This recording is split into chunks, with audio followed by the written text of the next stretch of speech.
অবশ্যই একজন great actor এবং সেই সঙ্গে যারা যারা আছেন, জাহিদ ভাই, মিমি আপা, তারিক আনাম খান ভাই, ইন্তেখাব দিনান, দিব্য, দিব্যর কথা বলি, সৌম্য।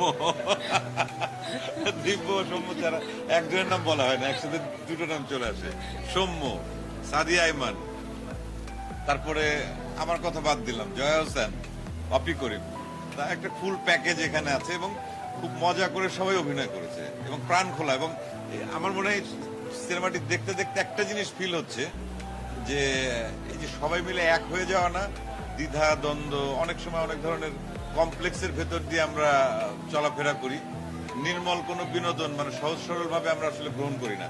তো সেই জায়গায় মনে হচ্ছে একদম ক্লিন একটা বিনোদন। এটা আমার কাছে খুব ভালো লাগছে।